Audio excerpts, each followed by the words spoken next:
مساءكم شعر. النهاردة هنتكلم عن الشاعر اليمني المهندس الصديق محمد ناصر القهالي.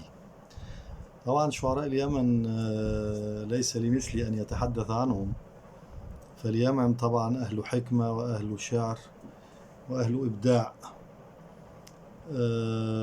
شاعرنا طبعا شاعر متعدد المواهب، هو مهندس في الأصل، و بيتكلم أو بيكتب أو له أبحاث طبعا جيدة جدا في المجال الإسلامي إن صح التعبير، وأيضا في مجال التنمية البشرية.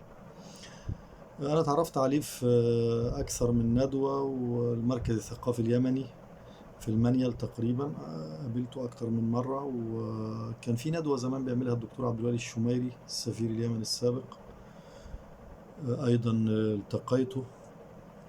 وأظن أيضا في اتحاد كتاب مصر أكثر من مرة، لكن يعني منذ فترة لم نلتقي، لكن له مكانة في قلبي. هو من الشعراء المميزين، وأيضا احنا يعني مع بداية تأسيس مجلة أزهار الحرف هو عضو معانا وبينشر دايما، وعضو في ملتقى الشعراء العرب، وأظن شارك معانا في موسوعة من أزهار الأدب وأكثر من موسوعة القدس على ما أذكر. خلينا نقرأ السيرة الذاتية بتاعته باختصار، ونقرأ بعض نصوصه متعه الله بالصحة والعافية.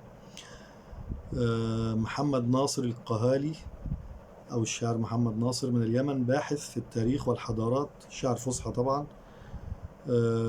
بيكتب طبعا قصائد متعددة في الوطنيات والقومية. هو طبعا يعني يشبهني في القومية العربية، ويحب القومية العربية ويحب عبد الناصر، وهذا ما جمعني بكثير من الشعراء والشعارات في الوطن العربي.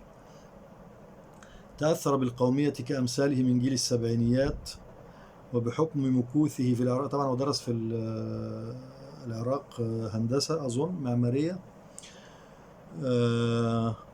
وبعدين انتقل إلى القاهرة واستقر طبعا بالقاهرة، والتقى طبعا كما يعني حكى لي بالكثير من الشعراء والشعارات، ومن هنا بدأ يعني يكتب، أو من هنا بدأت الموهبة يعني على شط النيل، أو حبا في مصر وأهلها كما يقول دائما، وله كل الحب ولليمن السعيد. وهو طبعا كاتب في السيرة أنه تعرف عليا، أنا بشكره طبعا، الشاعر الصديق عاطف الجندي بالاتحاد ومجموعة كبيرة. مؤلفاته طبعا هو له طبعا فهم خاص بالتنزيل، بنحييه وبنشكره، وإن شاء الله بنستضيفه في مرة. بس أنا لأن الكتب ما حصلتش عليها، أنا لو معايا الكتب، لأن أنا ما ينفعش يعني أتحدث مع أحد فيما كتب دون أن أقرأ له.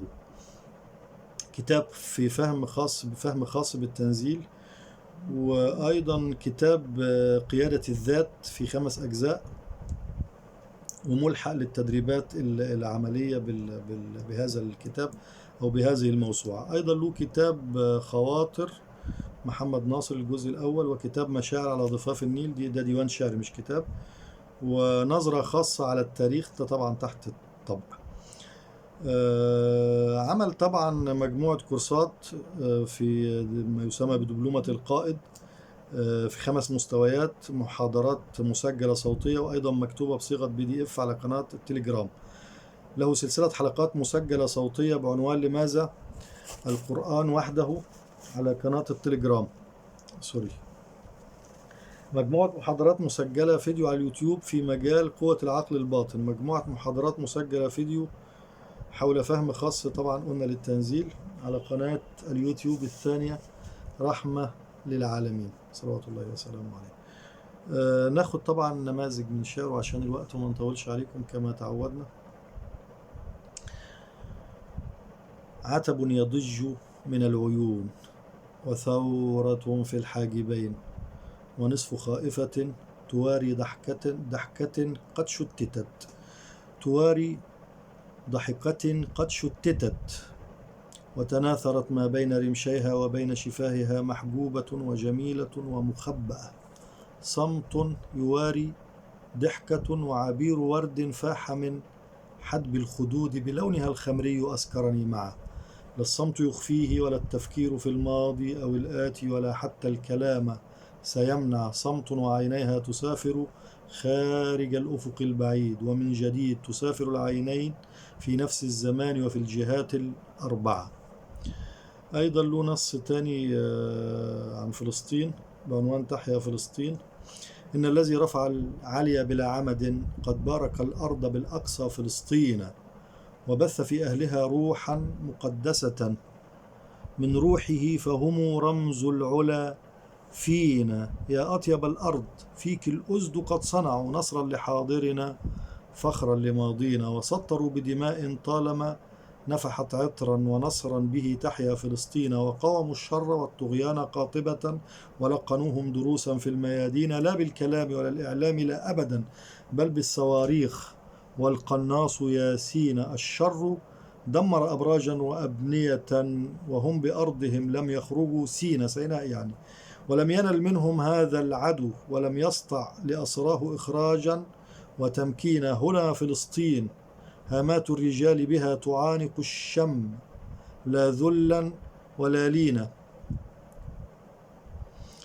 حماكم الله يا ملح الرجال، ويا رموز أمتنا، ويا رموز أمتنا، يا خير من فينا. متعوا الله بالصحة والعافية، وإلى أن نلتقي مع شعر آخر. إلى اللقاء.